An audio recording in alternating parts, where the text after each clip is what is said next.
All right, in light of that, then we will move on to our 9:30 agenda item, which is the cybersecurity training with IT Director John Dawson. So, Dr. Dawson. Good morning, everyone. For those that I haven't had the pleasure of meeting, my name is John Dawson. I have the honor of being the IT Director at the Washington State Bar Association for the past 7.5 years. My career goes back 44 years, starting data processing a long time ago. I've seen a lot of changes over the years, and the challenges we're seeing today are continuing to accelerate. They're not going to diminish anytime soon. So I'm hoping I have 5 slides, but really my goal here is to talk through some of the challenges, raise awareness, and get people thinking about how they can better protect themselves. Only have 30 minutes. I tend to talk fast. You guys might get some more time back on this one. I hope not. We just start discussion as a result of this. Some of my stats, I'm going to put a disclaimer out there. You can check several sites. They're all going to have numbers that are maybe slightly different. But I referenced the Varonis 2023 information to put a link on the back page. That's where I referenced some of the stuff. If it's off by a little bit, it's still scary numbers.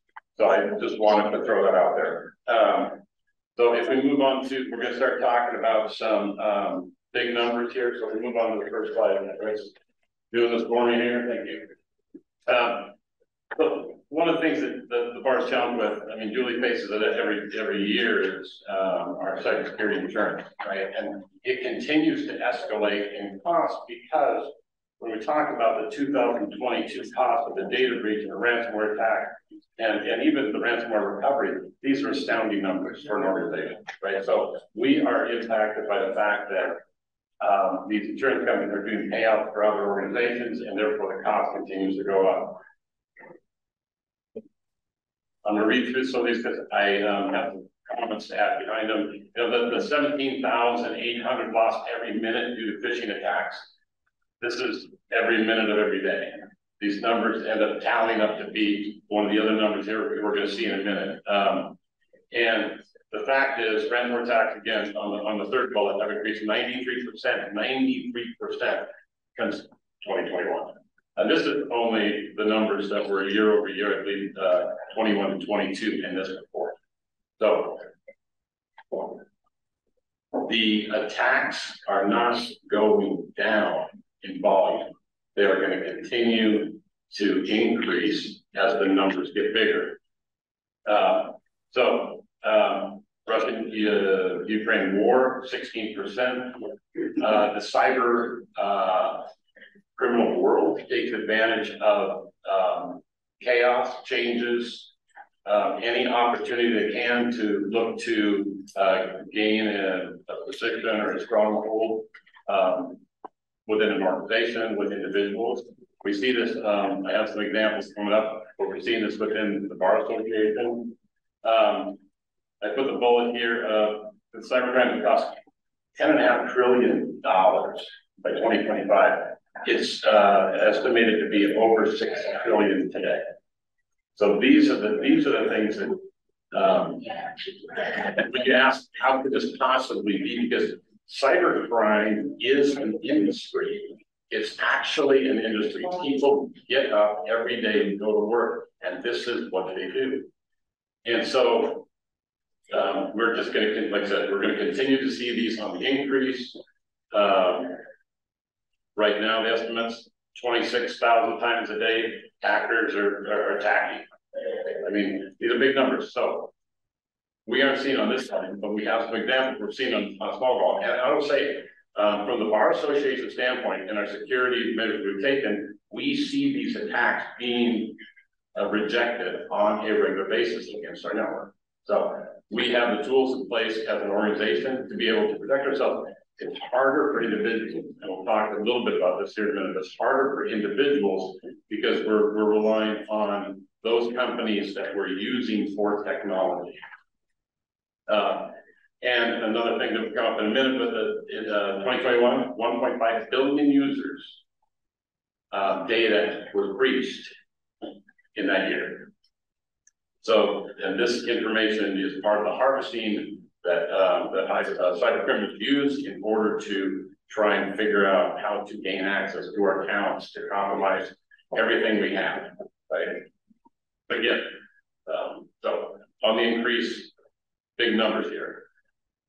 Right, let's go to the next slide. So, just a couple of points on this, kind of breaking this down a little bit more. So almost every, 94%, vast majority are delivered via email. Sometimes email comes across as text. They can actually send an email so it can result in a text to your phone, but it still starts off as an email. The third or the second bullet there, I'll say weak or reused passwords. And the reason why the reused passwords comes into play goes back to the 1.5 billion accounts that were breached. If you use a password over and over, a password is usually picked up in those. At that, people are using them over and over. That can be used for other accounts. The cyber criminals are going to try those when they're trying to breach other accounts that might be associated with. The remote work, there's two things with regard to this. There's one stat that I don't have on this slide. The remote work, again, a change that happened in the world that's leading to 50% higher internet traffic and more opportunities for cybercrime to occur. The other one is that stat that I did not put on here is a 600% increase in cybercrime since the start of the pandemic. And that changed the world, gave opportunities for cyber criminals, a new avenue for cyber criminals to attack them. Biggest reason that employees state is distraction, especially working from home. They have distraction. Also, I understand everybody is busy. We get something that comes across that on the outside looks legitimate and easy to react quickly because it makes sense at the time. So I will say not only distractions, but just the amount of work that we have on our plates every day is an impact to and an opportunity for cybercriminals. It's actually with remote workforce, it's an interesting stat that it takes nearly 2 months longer to identify that there's been an issue because of remote work.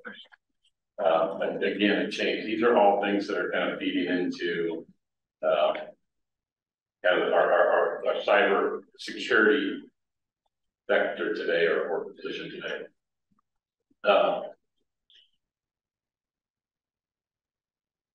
So I'll say next slide, please. I'll never say that. All right. So some of the things that I think are really important to note is that, we'll talk about proper procedure and recommendations in a bit. But one of the things that, used to be when you got an email, there would be use the email link in it and see that it made sense to go back to the company that sent it. Now with these tiny URLs, it's a bit more cryptic, right? So you have these tiny URLs that don't actually say anything. So it's just one of those things that just makes it a little more confusing. There is ransomware as a service. If somebody wants to go into the cybercrime industry, there are now tools that they can go and acquire today that can get them in it overnight. So they don't have to start from ground zero. There are companies offering this, and that's all they do is offer tools for cybercriminal use. Something else that showed up on the horizon recently is a zero-click attack. People have figured out what happens in Outlook when an email is received before somebody actually opens it. And what they were able to do is figure out how to take advantage of that process to compromise systems before the person actually sees that they've received an email. So, and then the biggest item today is AI. One of the items that, one of the phrases that I've heard often is that a lot of times technology is used for bad before it's used for good. And I would say that AI is one of those absolutely falls into that category. The reports are that cyber criminals are now using AI to help figure out how to bypass filters and other security systems in order to improve their throughput rate with getting to end users. So the other advantage on the other side is on the defense. There's a lot of companies that are now throwing AI into their solutions, which is now going to help identify those much faster. One of the goal here for the cyber criminals is to get access to personal data, to accounts, to you name it. They're going to try and figure out every angle. There are a lot of different models that can be used in order to go through this. One is there's a trust model where they try and create an account and start building trust with someone before they actually reach out to them.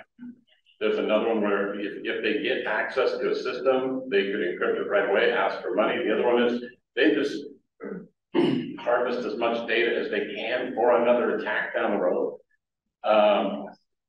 One of the more challenging aspects is once they get into another system, a system that we trust, if it's individuals, if it is, I know the Equifax, the Home Depot, there's been a lot of breaches over time, but once they get in there, they can actually run an attack from a trusted source that we have to be able to try and, again, glean information, compromise other aspects of kind of our internet world individually, if that makes sense. Sorry, I lost my words a little bit there.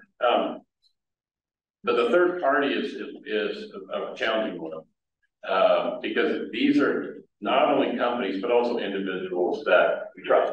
We get an email from somebody that we've had emails from in the past that they're counter-compromised, and this happens on a regular basis. One of the things we have a process that we're reporting it, we dig into it right away, and what we do is, there's been several times I've actually personally called the person to find out, to verify, and a lot of times what I've seen is, yeah, we're aware and we're working on it, but there's nothing they can do as long as they have that until they get control of that account again.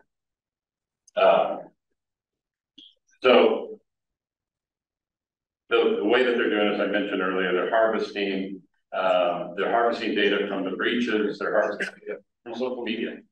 This is where they're grabbing information about us, anything public related. And again, I can't stress enough, these people are out here doing this every day. This is a problem. They're actually doing the impersonation emails, right? I was made aware of somebody, and I can't remember who it was, somebody was pretending to be Hunter just a couple of days ago, right? Mm-hmm. There's one that came across our listserv that basically said, this came in this morning, and I got it from Kevin, that they're sending it out to the listserv saying, I know who you are, I got into your system, and it's a threat. Doesn't work so necessarily with a listserv, but when you get those individually, you kind of go, okay, what do I have to be concerned about? One of them that I received a while back, and I'm sure it was because of data breach, is one saying, here's your password, I have it. I'm letting you know, I'm telling you what it is, here's what it is. At that point in time, what I did, I kind of am I using that for anything anymore? And I went, I think I have one account out there that I still haven't for. So going out there, changing on that, but they're trying to use fear in order to create action and get the response from it.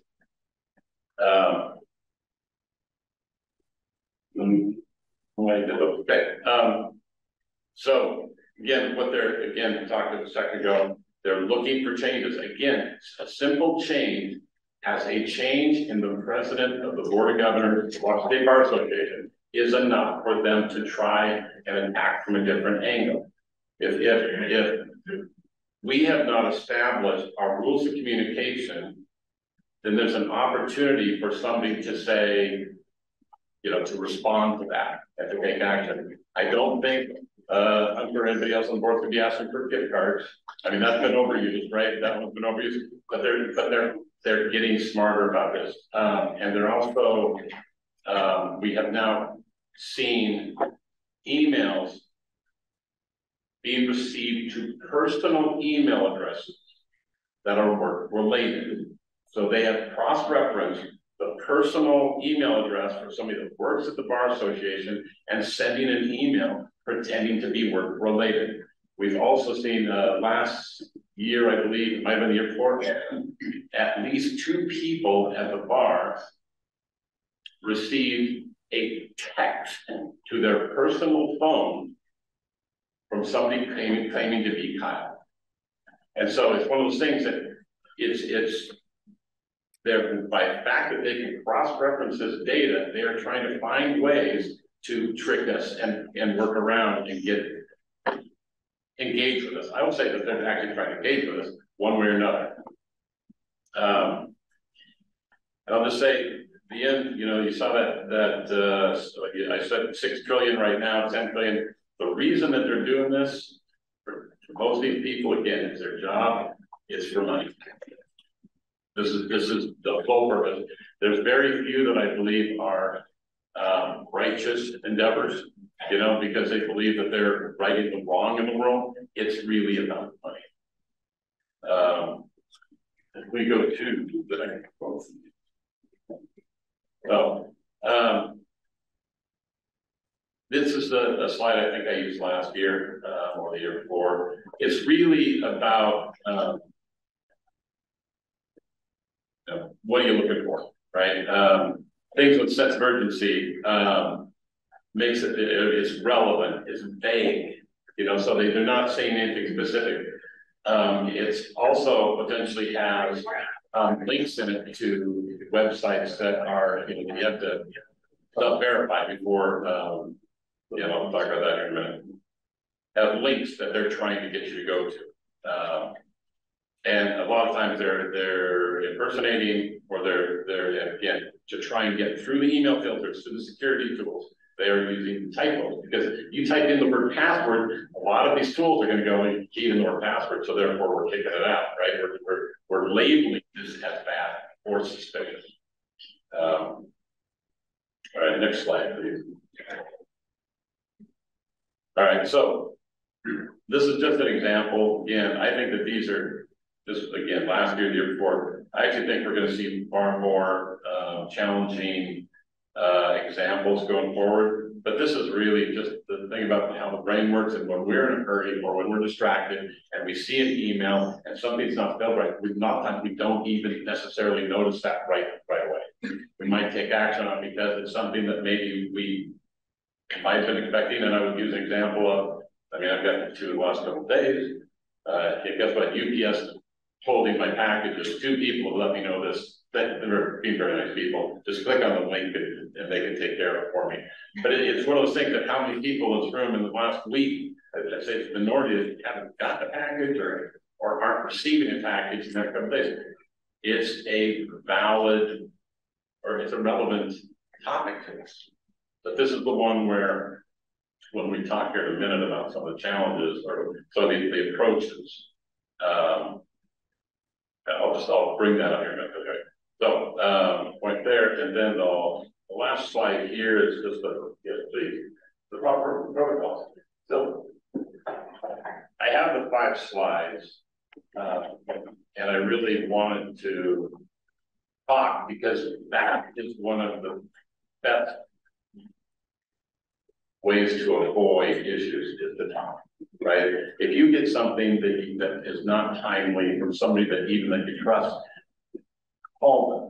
Make sure it was not only sent by them deliberately, but it was sent deliberately to you. Verify the person. If anything is different, I mean, all of a sudden somebody sends an encrypted, a secure email. You know, pick up the phone, call them. Don't rely on email because email might be compromised. Right? It's just a matter of picking up the phone and verifying with them.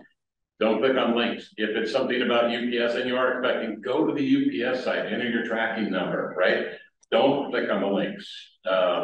So I just recommend kind of, the goals for this. And what I have here is, we're gonna be just a short video here, and get ready. Okay. Just, it's really about thinking and talking before taking action, right? If something, especially if something doesn't feel right in any way, shape, or form, but unfortunately, I think it's gonna get harder and harder.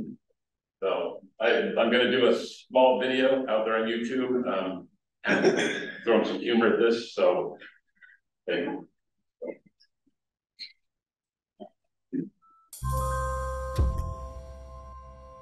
Security breaches are scene one, take one, A-Mark.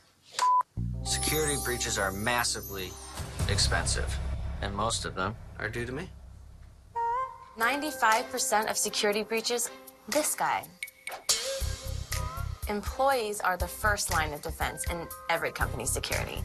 Be an active participant, be engaged, know that your actions matter. Security is something that other people are supposed to think about. There's no reason to be concerned about this. So many mistakes can be avoided by just slowing down. I happen to be a proponent of barreling right through. Oh boy, I got an unsecured network warning and I barreled right through it. Yeah, you did, like a linebacker. If something seems off or suspicious, take a step back and think about what you're doing. Don't think. No good ever comes from thinking. Watch what you're doing, Doug. Let's pump the brakes. No brakes, floor it.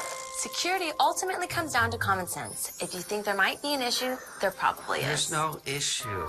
Everything's fine. And when you're not sure or don't know what to do, ask someone who does. Should I call him and ask for help? Yes, call, verify. All the security stuff might seem overwhelming, but it doesn't have to be. The key is becoming aware of common traps and pitfalls. Let's start with passwords. This is a fun topic for me. A weak password can make it nice and easy for a hacker to get in. Just use your cat's name and your birthday. Purball621. Come on, you use the same password for everything. Just go with what you know. Smart. Right where you can see it. Beware of phishing attacks. Especially if you're a fish. Okay? Hackers are always coming up with new ways to get people to click on bad links or hand over information. Simple rules to live by. All links are safe. Click everything. Okay, here's a better rule. If something sounds too good to be true, it probably is. I thought I won a free cruise. I got an email. You clicked on that? You sound pretty judgy. You better watch your tone. It had a picture of a real boat. Tapping on the link is enough to download the bug. And you're just gonna assume that that link is safe? Yeah, I am fully prepared to make that assumption, yes. Work stuff needs to stay at work. With some obvious exceptions. Don't listen to him. Sensitive files are safest when they're protected by the corporate network. But if you need to send some stuff to your personal email or throw it up on your cloud storage, it's totally fine. No, you can't do that. Yes, she can. New message, attach, send. It's not rocket surgery. What if her email ever gets hacked? Forget email. Let's get those bad boys up in the cloud. Drag and drop, Jada. No, no one's dropping anything. Drop it like it's hot. Drop it like it's hot. At the end of the day, security comes down to who needs to know. Everyone needs to know. Not everyone. Don't make information accessible to people who shouldn't have it. Can't imagine that's gonna sit well. Be careful what you discuss. It makes company. Yeah, did you get my text about the Collins group? Yeah, $48 a unit. Collins. Shred what you need to shred. It's trash, man. It's garbage by definition. Don't leave sensitive documents lying around. Quite a stack Hunter's got going. He's gone, right? Coast is clear. And make sure you lock your screen when you're away from your computer. Lock your screen, Tara. Come on, don't make it awkward. She really doesn't need to see this. Sleep mode. Make it go night-night. If something seems suspicious, report it. Ignore it. Don't ignore. When you see something, say something. Or we could keep our traps shut. This is none of our business.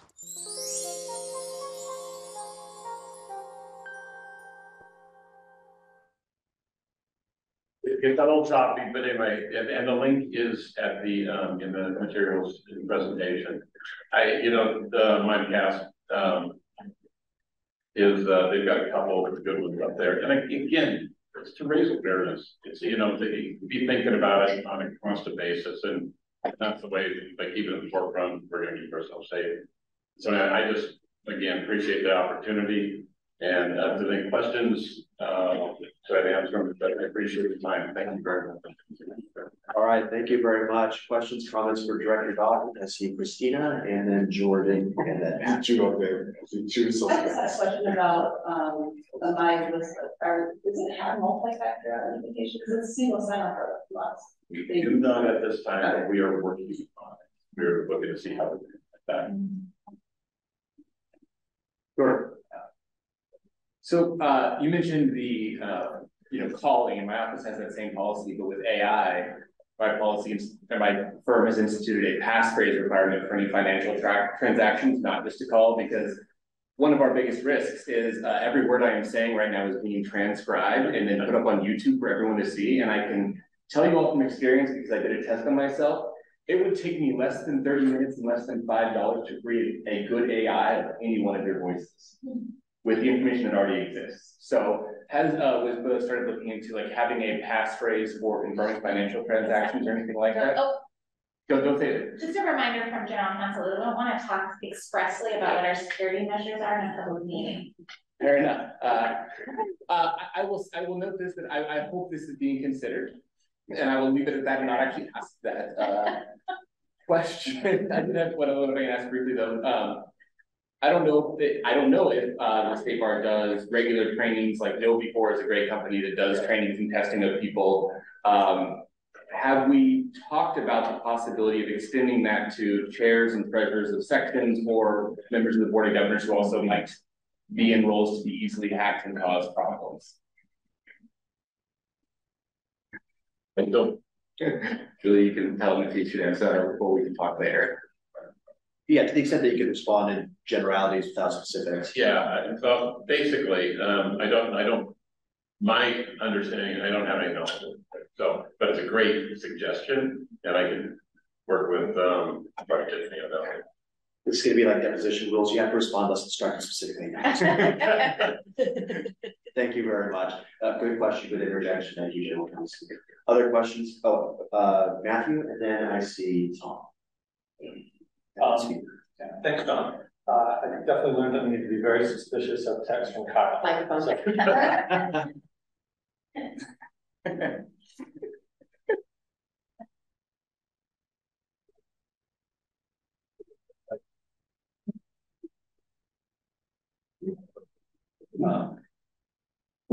So I had a couple of questions, and also I guess a comment, which is first of all that Jordan at the Solo Small Practice Conference had a really good presentation on these issues. And this may be a question for you or for Julie or for both of you, but you mentioned how cybersecurity insurance is a big concern. And I was wondering, is there like a cybersecurity equivalent to like a good driver discount of like practices that entities can take that will lower their discount or lower their rate? And if so, like, are we to it? I mean, I don't want to go details, but I'm wondering if those types of things exist. And then kind of combined with that, you raised the point that remote work. I'm going to interject. Sorry, just want to Yeah, so several of these questions are things that we really should not be talking about in a public session, but I am very happy to follow up with you individually. So if you and all suggestions are like, we want those. And I will tell you, I probably plugged John with more, and I actually got an email that I was like, oh, suspicious email. It was from a former board member. It was very vague. And then when I called the former board member, I said, oh, no, I sent you that.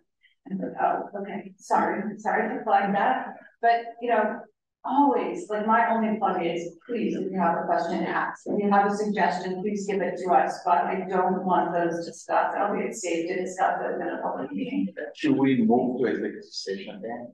If there is microphone. Yeah, at least at this point, I don't think we move on to executive session. If there's desire by the board, we can start that later on today. But let's continue having questions for Director Dawson to see if he can respond with generalities appropriate for a open session. Matt, did you want to continue your question? I guess that's all right. I didn't know. I mean, do you have any?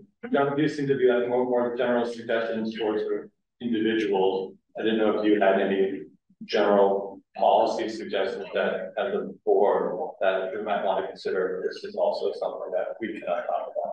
So, the only thing I'll say is very general is that agree on an approach that you work together. Yeah, that you use them working together. And I believe in talking in person when there is any question whatsoever, or especially when a request is going to be sent to somebody and maybe a little bit out of unique, right?